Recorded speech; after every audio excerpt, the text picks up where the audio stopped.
Two British spies crawl through thick brown sludge in the dark of night. They're not crawling through mud. Instead, these spies are sifting through the poop of Soviet soldiers. They're looking for treasure more important than gold: classified documents. During the Cold War, spies would do whatever it took to retrieve intel on the enemy, but the Soviet Union had a bigger problem than the threat NATO possessed. They had almost no toilet paper, and that meant things were about to get messy. This led to Soviet soldiers using some very unique items to clean themselves after going number 2, some of which was any paper they had handy or just lying around, even if it contained classified info. But what actually happened to all of the toilet paper in the Soviet Union? Or perhaps a better question might be, how do we even know the Soviets were using classified documents as toilet paper in the first place? Let's start with the latter question. The reason we know that Soviet soldiers were using classified documents as toilet paper is thanks to Operation Tamarisk. This series of classified missions began in December of 1979 and was conducted by British intelligence agents. Operation Tamarisk's main objective: uncover Soviet secrets and intel by any means necessary. And they really meant by any means necessary. Apparently, toilet paper was not standard issue in the Soviet military, so soldiers had to use whatever they could get their hands on to clean themselves. This meant that at training sites across East Germany, soldiers were using letters from home, receipts for supplies, and even classified documents to wipe their butts. And these weren't just documents with basic orders. They consisted of ciphers, intelligent briefings, morale levels, and troop deployments. The recovery of these poop-covered documents was part of Operation Tamarisk.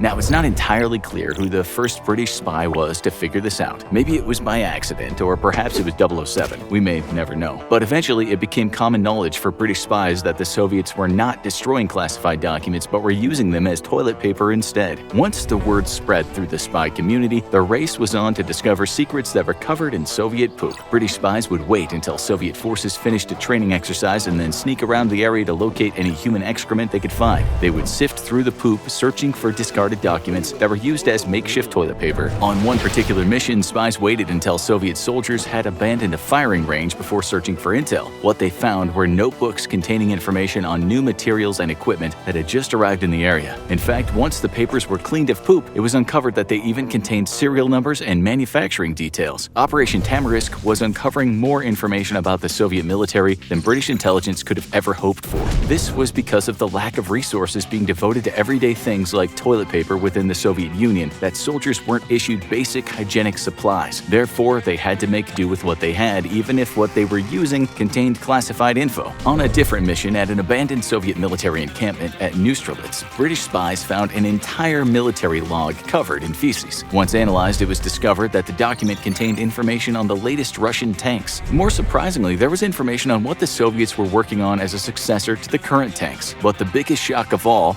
other than the poop of course, was that the documents contained detailed information about the weaknesses of the tank. This led to the British military developing a new program tasked with constructing an anti-tank missile known as the Long Rod Penetrator. This was in direct response to the threat that the new Soviet tanks possessed, and it also exploited their weaknesses. In fact, the missile is still used by the British military today, and it's all thanks to a poop-covered document found by British spies. However, nothing embodies Operation Tamarisk more than one mission conducted by Major Jim Orr and Sergeant Tony Ha. These two men were British spies in Soviet-controlled territory in 1981. They had located a Soviet paratrooper training ground that was being heavily used at the time. Based on the intel retrieved from previous Soviet documents that were used as toilet paper, it seemed like a good bet that whatever the opposition were using to wipe their butts at this training facility would contain useful intel. Orr and Ha waited in the shadows along the paratrooper training site all night. When the first rays of sunlight began to peek over the tree line, they used it to search the latrines. The British spies needed to wait for the early morning sunshine so they could see what they were digging through without tipping off the Soviets that they were there. Flashlights would have been too obvious while they scraped away layer after layer of poop looking for classified documents. While sifting through the human excrement, Orr and Ha found information that would end up being incredibly useful to intelligence officials. They found messages with deployment orders and the tactics that the Soviet paratroopers were using. They even uncovered information of a program being implemented to trick NATO forces into thinking the Soviets had deployed large numbers of soldiers in areas that were not actually of strategic importance. It was these types of dirty missions that provided invaluable intel to NATO forces.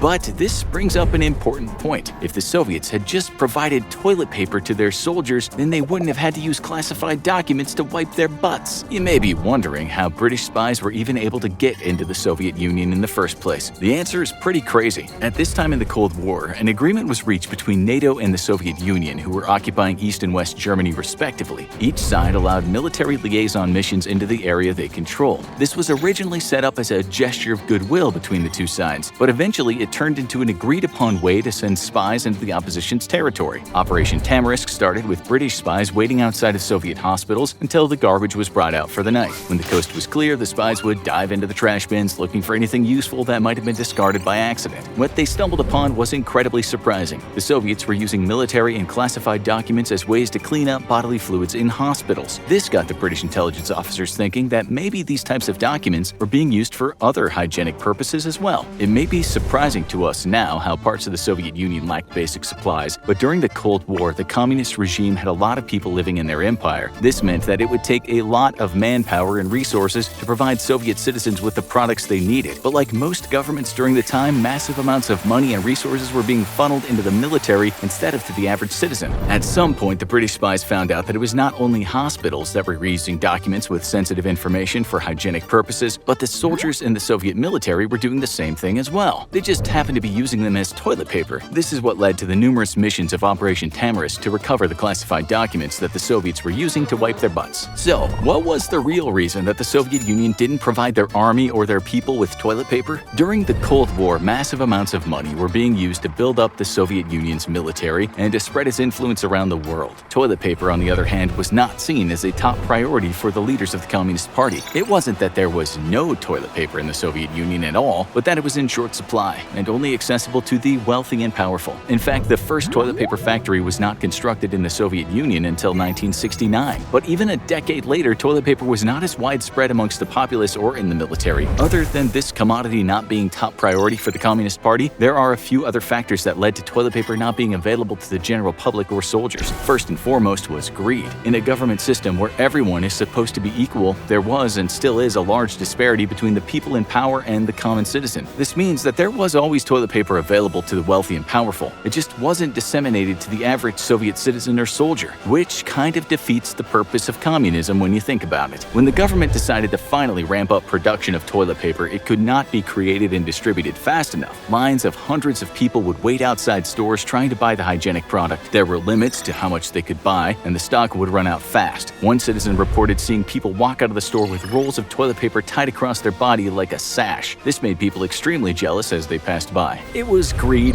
the refusal of the Communist Party to invest resources into toilet paper, and the massive distances that the commodity needed to travel to reach soldiers that led to the Soviet army using classified documents as toilet paper. And as luck would have it, British spies exploited this communist shortcoming during the Cold War to gather intelligence for NATO. Now go watch NATO versus Soviet Union. Who would win? Military-army comparison. Or check out How and Why Did the Soviet Union Collapse?